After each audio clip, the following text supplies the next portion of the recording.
सुप्रभात। मैं जगेंद्राणा।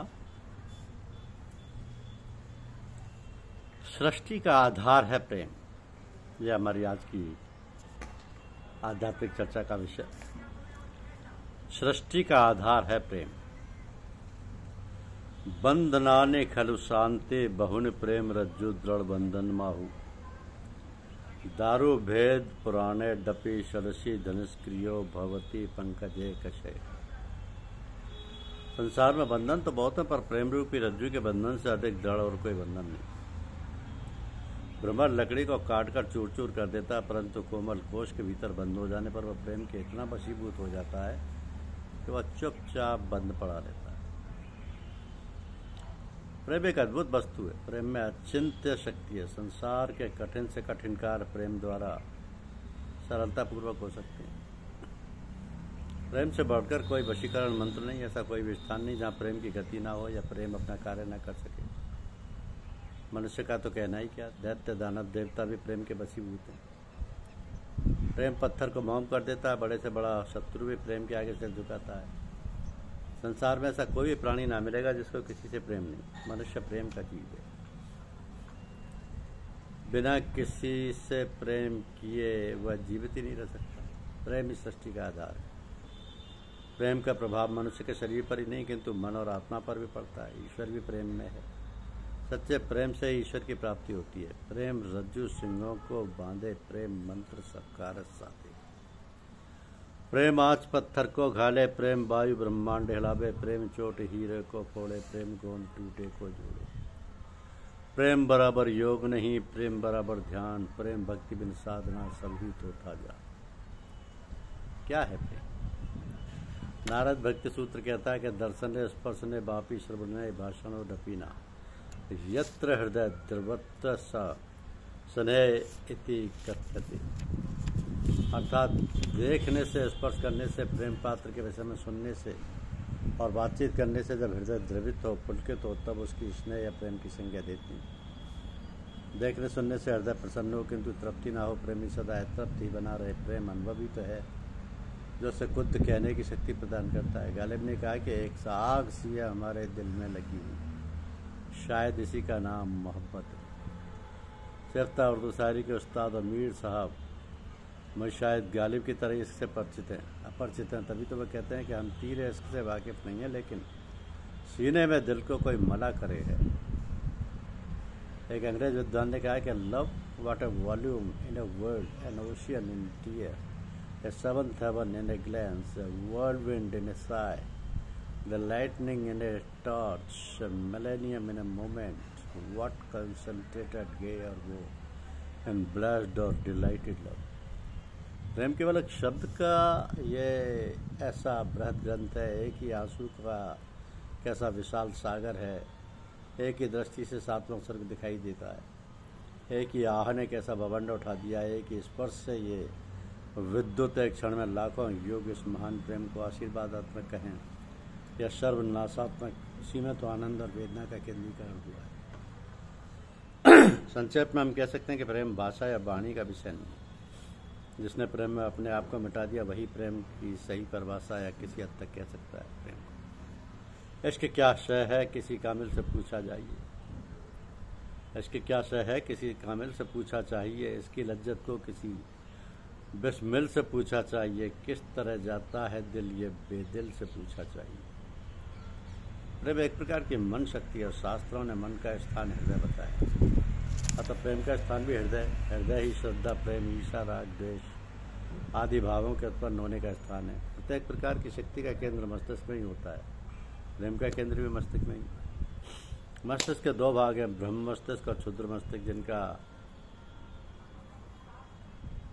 शरीर की रचना शीर्षक के अंतर्गत है।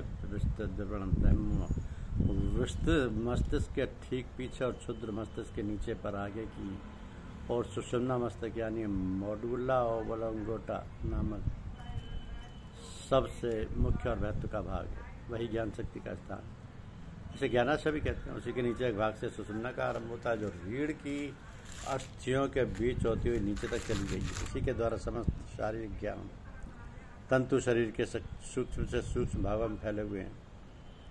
नेत्र, कर्ण, नासिका आदि इंद्रियों तक जाने वाले ज्ञान तंतुओं का मार्ग भी यही है। ज्ञानाशय के ठीक निकट ही प्रेम का स्थान है। उसी ज्ञानाशय से ज्ञान तंतु शरीर के सूक्ष्म से सूक्ष्म भागों में जाते हैं और उन भागों की चेष्टाओं क्रियाओं को संचालन करते हैं।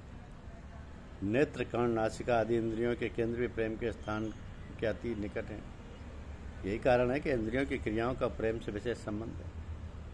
कोई सुंदर वस्तु अथवा अपनी इष्ट वस्तु अथवा जिस वस्तु के देखने से चित्त प्रसन्न होता है, वो देखने में आती है, तब उसकी दृष्टि के सामने आते ही आँख से संबंध रखने वाले ज्ञान तंतुओं पर उसका प्रभाव पड़ता है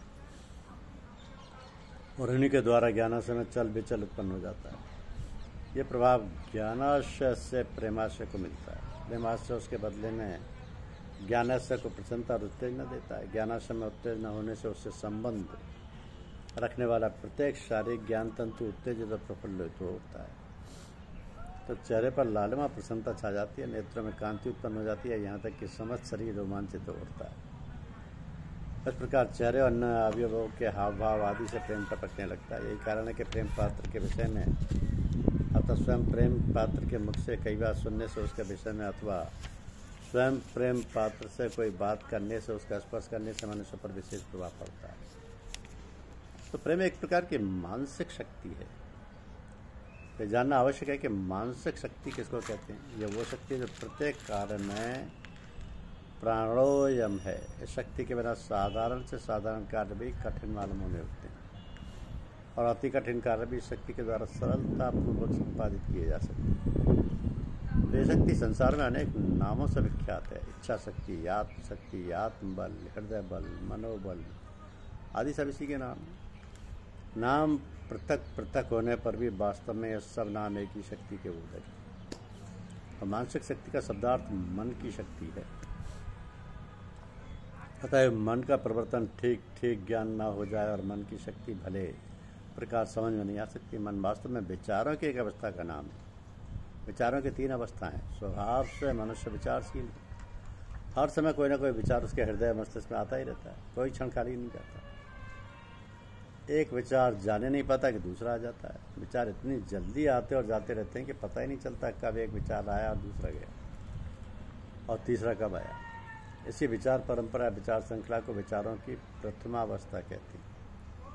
इसी अवस्था में जो विचार उत्पन्न होते हैं वो ठहरते नहीं, स्थायी नहीं होते। जो विचार चिरस्थायी नहीं, वो शक्तिशाली भी नहीं हो सकते। यदि वे शक्तिशाली नहीं तो उन्हें मानसिक शक्ति की संज्ञा भी प्राप्त नहीं हो सकती।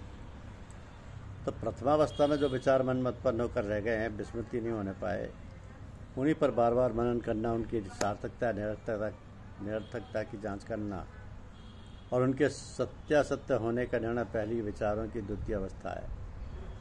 इस अवस्था के विचारों से पहली अवस्था के विचारों की अपेक्षा स्थिरता अवश्य रहती है, किंतु जिस समय सत्य असत्य का निर्णय हो जाता है उस समय तीसरी अवस्था में आ जाता है, दूसरी अवस्था की सीमा के बाहर हो जाता है। इसलिए विचारों की दूसरी अवस्था में भी शक्ति नहीं मानी जा सकती, अतः उसे भी मन शक्ति नहीं कह सकते। लेकिन जो ही कोई विचार तर्क बुद्धि द्वारा निश्चित हो जाता है, जो ही वह मन का कार्य ना करके बुद्धि का कार्य बन जाता है, विचारों की सूक्ष्म और अंतिम अवस्था को ही तृतीय अवस्था कहते हैं। इस अवस्था में विचार पूरी रूप से निश्चित सिद्धांत या सत्य सिद्धांत की सीमा को पहुंच जाते हैं। जो विचार मन के द्वारा उत्पन्न होकर सत्य या असत्य का निर्णय होने पर सब प्रकार दृढ़ और निश्चित हो जाते हैं।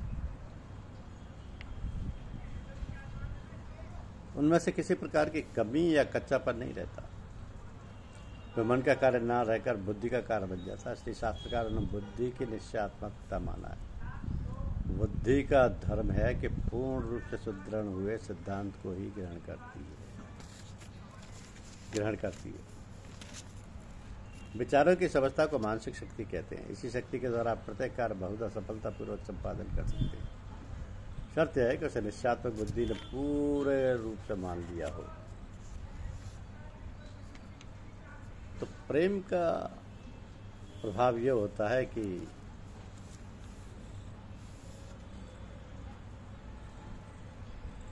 वो दर्द दिल ही है जिससे उनको पाते हैं। खुदा भला करे उनका जो दिल दुखाते हैं।